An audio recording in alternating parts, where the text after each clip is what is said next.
Before we get curious, we are excited to tell you about Olivia's new favorite book.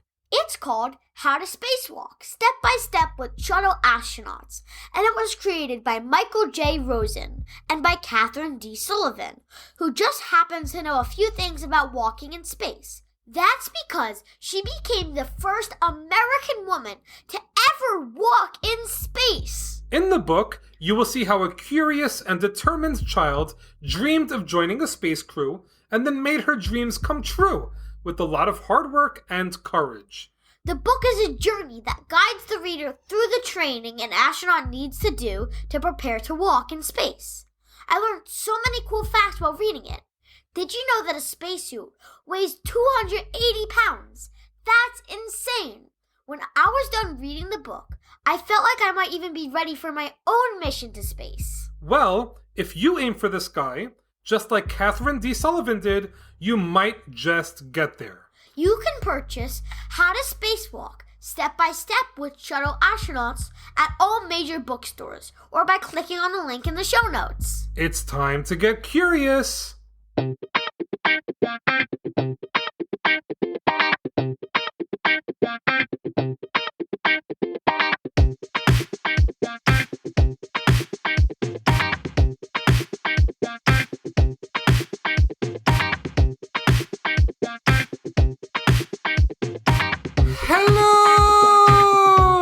Welcome back to the Curious Kid Podcast. If you're listening to this podcast on or just after release day, a major American holiday just passed. That holiday is the 4th of July, also called Independence Day. Independence Day is America's birthday.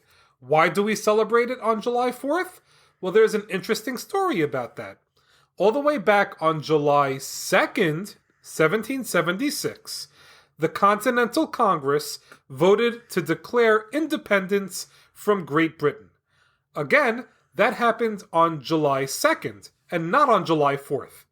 2 days later, the Declaration of Independence was adopted, and the occasion was celebrated with the ringing of the Liberty Bell in Philadelphia.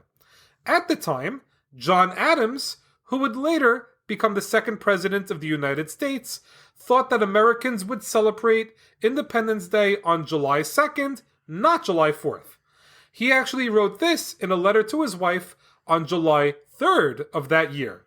The second day of July 1776 will be the most memorable epocha in the history of America. I am apt to believe that it will be celebrated by succeeding generations as the Great Anniversary Festival. Even though he wasn't correct about the date, the way Americans celebrate the holiday is very much in line with what John Adams envisioned. He stated that Americans should celebrate the day with pomp and parade with shoes, games, sports, guns, bells, bonfires, and illuminations from one end of this continent to the other, from this time forward, forevermore. From that point in history, Americans have been celebrating their independence on July 4th, even though it didn't officially become a federal holiday until the year 1870. These days, the 4th of July is celebrated with barbecues, concerts, parades, and of course, fireworks. This week, we are going to learn about some special displays, or as John Adams would call them, illuminations, that have become one of the special ways that Americans celebrate the 4th of July. Triple mailbag! Triple mailbag! Hello! We love your podcast. Some of our favorite episodes are curious about Bigfoot, sharks, snakes, and Lego. We would love to get curious about fireworks. We just saw the 4th of July fireworks show last night in our town, and they were awesome. How are fireworks made? How do they all look so different with the colors and sizes? Why are they so loud? Thank you for considering our request. Love the Buehner family from Carbondale, Illinois. Dear Olivia, we just found your podcast and are loving it. We were wondering if you could teach us about fireworks. Thank you. Love, Violet from Oceanside, California. Hi, Jacob and Olivia. I'm Aylin, age 10. I'm Brandon, age 6. And we're from Boise, Boise, Idaho.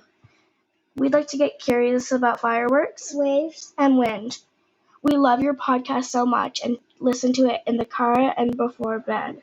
Keep up the great work. We hope to hear an episode on one of those topics. My goodness, those were 3 amazing messages we received from listeners all around the United States. We can't wait to learn all about fireworks this week for the Buehner family, Violet, Aylin, and Brandon. I'm so excited to learn about fireworks that I could explode! Let's get all of the learning kicked off with the question of the week. One of the most famous annual fireworks shows from around the world is the Macy's 4th of July fireworks show. In recent years, the epic fireworks shows have cost over $6 million each to make. Even though that is very expensive, it is far from the most expensive fireworks show ever made. The question of the week is, how much was the most expensive fireworks show ever, and in which city did it take place? It's crazy to think that any city would want to spend lots of money on fireworks, but it turns out that major cities usually benefit from big fireworks displays because thousands of people travel to see fireworks shows, spending lots of money in the cities that they visit. Also, fireworks are amazing to watch. They are so big and colorful. They almost seem magical. They might seem like magic, but fireworks involve lots of science. In order to understand how fireworks work, it helps to know the different parts of a firework. There is a stick, a fuse, an explosive, and little colorful pellets called stars. The explosive and stars are located inside a spherical shell. If you've ever had the chance to see fireworks live, you may have noticed that the fireworks shells are launched from cylinders on the ground. Each cylinder holds a single shell. Sticking out of the bottom of each shell is a stick. It points the shell in the right direction, up. When the shell is launched from the cylinder, the fuse is lit. When the fuse hits the explosive inside the shell explodes. The explosion lights up the stars that were inside the shell and sends them soaring in different directions. And different colors are formed by different chemicals inside the stars. For example, copper forms blue and sodium forms yellow. All the work of putting the fireworks together is done by pyrotechnicians. Pyrotechnicians know exactly how to get the amazing colors and sounds you see in a beautiful fireworks show. They customize each shell to create the colors and designs you see when fireworks explode.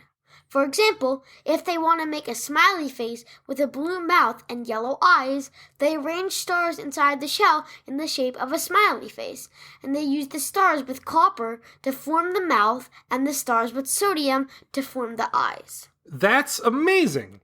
Pyrotechnicians work so hard to plan incredible fireworks displays. For example, the world-famous Macy's 4th of July fireworks show this year featured the explosion of 65,000 shells during the 25-minute show. That's more than 2,500 shells a minute. And each shell is designed to burst at a specific height with beautiful colors forming beautiful designs.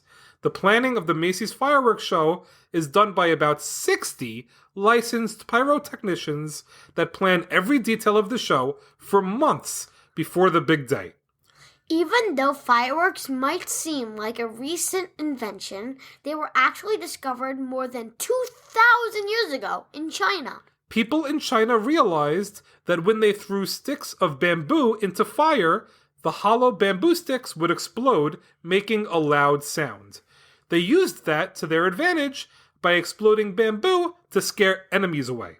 It wasn't until the 7th century that a more modern firework was being developed. That's when China developed a black powder that would eventually lead the way to the discovery of gunpowder, which is still being used to make fireworks go boom today. Even though fireworks existed so long ago, the fireworks still lacked color, and they also didn't yet discover how to launch fireworks high up into the sky.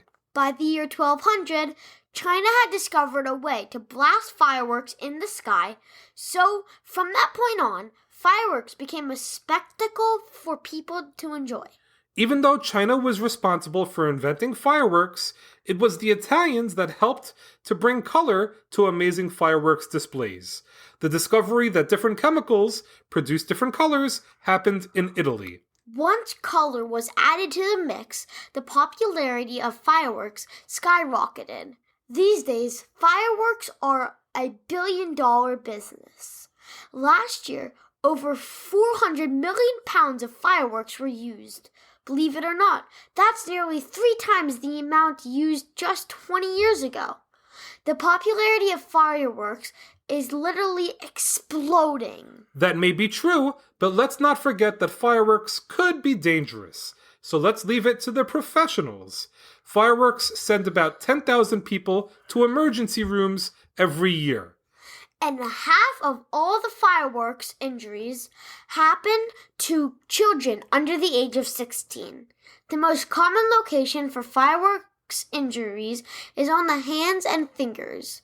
Injuries to the hands and fingers account for 1/3 of all fireworks injuries. Even fireworks that are seemingly harmless, like sparklers, could still be dangerous. Sparklers burn very hot, around 2,000 degrees. So many kids suffer severe burns due to sparklers. Not only do we put ourselves at risk by using fireworks, but starting fireworks can also cause fires. In some years, fireworks cause over $100 million of damage due to the fires they cause.